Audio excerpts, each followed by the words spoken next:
আমি ভাই মূর্খতা দিন আমি লেখাপড়া একটু ঢঙ্গ জানি না। আপনি মূর্খ কিন্তু আর মন তো বড়। বুঝতে এই টাকাটা রাখবেন, আপনাকে আমি দিলাম কিসের জন্য জানেন? মানে হাদিয়া।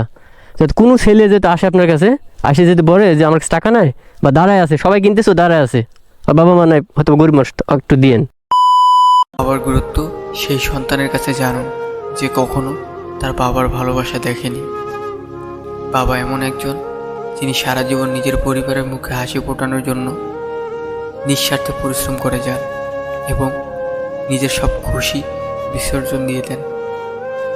বাবাকে হারানো মানে মাথার উপর ছাদ হারিয়ে ফেলা। সবচেয়ে অসহায় সেই ছেলে যার বাবা মারা যাওয়ার আগে তার কোনো চাকরি হয়নি। বাবার হাত যার মাথার উপরে নেই, তার মতো কঠিন বাস্তবতার সামনে কেউ সম্মুখীন হয় না। আপনার বাবার ছায়া শেষ বিকেলের বট গাছের ছায়ার চাইতেও বড়। সে তার সন্তানকে একটু সাইড করে। সব উত্তাপ থেকে সামনে কি বিক্রি করছেন? পাপড় ভাজা? শুধু পাপড় ভাজা? পাপড় বাজার সম্পর্কে আপনার কাছে তো কিছুই নাই দেখছি। যা আছে এগুলা বিক্রি করে সংসার চলে? ভাই সংসার মানে যা হয় ছেলে পেলে পড়ায়নি পয়সাটা, আর সংসার খাওয়া দাওয়া? খাওয়া দাওয়া আবার পানি করি। আচ্ছা যাক, মানে আবাদ পানির পাশাপাশি এটা করেন? যে যাক ভালোই। এটা তো আমার শো তারপরে ভালো, আলহামদুলিল্লাহ। তারপর করতেছে, অনেকজন আছে না যে একটু অভাবের ভিতরে থাকলে এমনি মানুষের কাছে হাত পাতে, হ্যাঁ। শরীর ভালো। আর আমার কথা কি জানেন, হুম। আমি ভাই কাউর কাছে ই করতে যাবো না। মানে হাত পাতাটা সবাই তো পারবে না, এটা তো কঠিন। আমার ছেলে পেলে ভাই একটা যায় পড়ছে, একটা অনার্স পড়ছে। মাশাল্লাহ মাশাল্লাহ, খুবই ভালো। তারপর কর্ম করতেছেন, খুবই ভালো। তো যাই হোক, তারপর তখন তো গেলে 2-3 দিকে গরু পুষে ঘাস মাস কাইটি দিয়ে থুই বাড়ি লাগবে। জি জি জি। সুরকের খাওয়া আমি করি। ব্যবসা তো হালাল, বুঝছেন? ব্যবসা যদি ব্যবসার মতো করা যায়, ব্যবসা হালাল। কিন্তু অনেকে তো ব্যবসাকে হারাম বানায় ফেলছে। 5 টাকা জিনিস 20 টাকা নেয়, এই অবস্থা, বুঝছেন?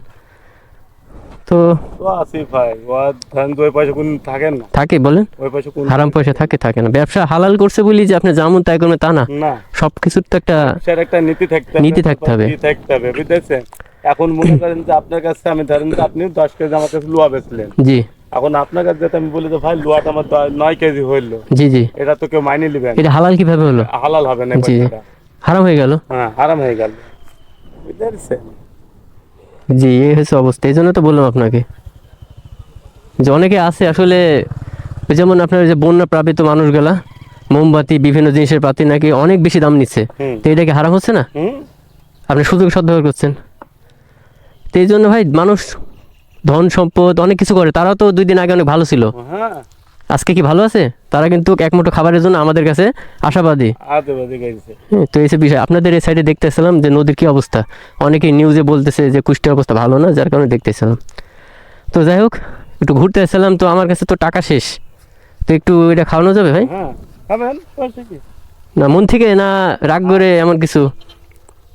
তো কথা বললেন, মানে টাকা ছিল, শেষ হয়ে গেছে, বুঝছেন? আপনি খাবেন তা আমার মন থেকে দেবো না, তো আপনাকে এর থেকে দেবো নাকি বলেন? না না, একটা ফ্রি জিনিসটা বুঝেন না, সবার তো মন থাকা লাগে। মন থাকলে তো সবাই, আমাদের টাকা থাকে, সম্পদ থাকতে পারে, কিন্তু সবাই দিতে পারে না, মন থাকা লাগে। আমাদের ধরেন যে এই পর্যন্ত কেবল ধরেন যে থাকতা, ওই প্রথম প্রান্ত যে পানিটুকু বাড়িছে, পানি এখন কমছে না বাড়ছে? এখন বাড়িছে আজ বিয়ার টু দেখতে। আচ্ছা আচ্ছা আচ্ছা, এই অবস্থা। তো এটা মন থেকে দিচ্ছেন ভাই? হ্যাঁ, তো মন থেকে দেওয়ার জন্য আপনাকে অসংখ্য ধন্যবাদ ভাই। ধরেন। হ্যাঁ, অসংখ্য ধন্যবাদ। আপনি যেটা মন থেকে দিলেন। হ্যাঁ, আপনাকে আমি মনে থেকে দিয়েছি। হ্যাঁ, আপনাকে মনে থেকে আমি শুনুন, আমি আপনাকে বলি আমার কাছে টাকা আছে, আপনি যেটা দিলেন, আর এটা আমার আপনার কাছে পরীক্ষা করলাম। পরীক্ষাটা এই জন্য করলাম যে অনেক বাচ্চাদের কাছে টাকা থাকে না, ভাই, তো অনেক সময় একটু ফ্রি খাওয়ালে বাচ্চাটা খুশি হবে। তো আমি সমস্যা না ভাই, আমার কাছে টাকা আছে আর আমি খাবো না, আপনাকে তো জাস্ট মনটা পরীক্ষা করলাম। ভাই শুনেন, আমার আপনি খান তো এটা কিসের পরীক্ষা করলাম জানেন? যে আমাদের কুষ্টিয়ার মানুষ কেমন। শুনেন, আমার তো বাসা কুষ্টিয়া, বুঝেন না? 5টা ছেলে যেতে আছে, একটা ছেলে যেতে, 2টা ছেলে যেতে ভাঙলি আছে, আর 2টা ছেলে যেতে সাথে আছে, বুঝলেন? তো আপনার ছেলে তো আপনারও আছে, 5টা ছেলের হাতে আমাকে দিবি করতে হয়। সন্তান তো আপনার কাছে আছে, আপনার নাই সন্তান? হ্যাঁ, বুঝলেন? এই জন্য আমি ওই 5টা ছেলেকে আমি হাতে দিগান, তো আমি বলে যা বাবা। তো যাই হোক, আমার আপনার মনটা অনেক বড়। ছেলেপিলি বাপের সাথে না, ছেলেপিলি মায়ের সাথে না, ছেলেপিলির সাথে আমার বিয়ে বিষয়। জি জি, আপনি এই টাকাটা রাখবেন, আপনাকে আমি দিলাম কিসের জন্য জানেন? মানে হাদিয়া। যাতে কোনো ছেলে যেতে আসে আপনার কাছে, আসে যদি বলে যে আমার কাছে টাকা নাই বা দাঁড়ায় আছে, সবাই কিনতেছো দাঁড়ায় আছে, আর বাবা মা নাই, হয়তো গরিব মানুষ, একটু দিয়েন, এই জন্য দিলাম আপনাকে, কিছু মনে করবেন না, ঠিক আছে? আমাদের কুষ্টিয়া মানুষের মনটা কেমন, আলহামদুলিল্লাহ খুব ভালো। অনেকজন আছে সম্পদ আছে কিন্তু কাউকে দিতে পারে না, বুঝলেন? একটা বিস্কিট আমার তরফ থেকে, একটা বিস্কিট ধরেন, একটা পানি, আপনাকে মানে মন থেকে খাস করে দোয়া করবো, আপনার মনটা এত ভালো বড়, বুঝছেন? আমি এটা রাখবে না ভাই, ভাই আর আপনি আর এটা নিলে আমি তো পড়ে যাবে, আমাকে দিতে হলে ই করেন, একটা পলিথিনের মধ্যে দেন, তো না কি লেসে খেয়াল তাহলে তো আমি নিবো কিভাবে? একটা হলো একটা আমি নিই, একটা খাই, ঠিক আছে? বুঝতে বিসমিল্লাহ। ধন্যবাদ ভাই। শুধু আপনাকে এটা আমার, আপনার সাথে আমার এই অভিনয়টা করার মেন রিজন, অনেক বাচ্চা দেখবেন যে যাদের বাপ মা টাকা সুরা কিন্তু দাঁড়ায় থাকে, ইচ্ছা মতো কিনতেছে, কিন্তু অনেক আপনার মতোই অনেক লোক আছে মানে বিক্রি করতেছে, টাকা নিচ্ছে, কিন্তু পাশে যে একটা গরিবের ছেলে দাঁড়ায় আছে, অনেক গরিব আছে ভাই, এমন আছে হয়তো আমাদের কাছে 100, 200, 500, 1000 কোনো ম্যাটার করে না, কিন্তু এমন গরিব আছে সামান্য 5 টাকার কারণে আপনার এই, আমি ভাই যেটুকু ধরেন যে আমি ভাই মূর্খতা দিই আমি লেখাপড়া তো ধরেন যে জানি না, আপনি মূর্খ কিন্তু আপনার মন তো বড়, বুঝতেছেন? তারপরে ঘটনা হলো, শিক্ষিত মানুষের মন বড় না। আমি ব্যবসা করি ভাই, ছেলেপিলি মা বলে ভাই আপনার কি লস লাগে না? আমি বলছি, লস কিসে? নমস্কার। ছেলেপিলি খাইলে আমার খুব, জি জি জি জি, ছেলে কাউকে খাওয়ালে, আমি লিয়ে আসা আমার কাউকে খাওয়ালে কমে না, বাড়ে, আল্লাহ বরকত দেয়। বার করে দেয়। জি, যাক আপনার ব্যবসা ক্ষতি হবে ভাই, আপনার উপর অনেক খুশি, ভালো থাকবেন, আর এইভাবে নীতির সাথে ব্যবসা করবেন, এটা কুষ্টিয়ার গর্ব আপনার। তো ভালো, আসি ভাই, হ্যাঁ, আসসালামু আলাইকুম।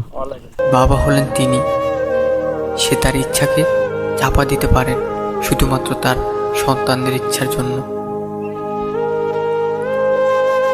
পৃথিবীতে সবাই আপনাকে ভালোবাসবে, সেই ভালোবাসার মাঝে কোনো না কোনো প্রয়োজন লুকিয়ে থাকে, কিন্তু একজন ব্যক্তি কোনো প্রয়োজন ছাড়াই আপনাকে ভালোবাসবে, সে হলো আপনার বাবা। সবচেয়ে অবাকা সেই ছেলে যার বাবা মা জীবিত থাকা অবস্থায়ও সে জান্নাত নিশ্চিত করতে পারল না।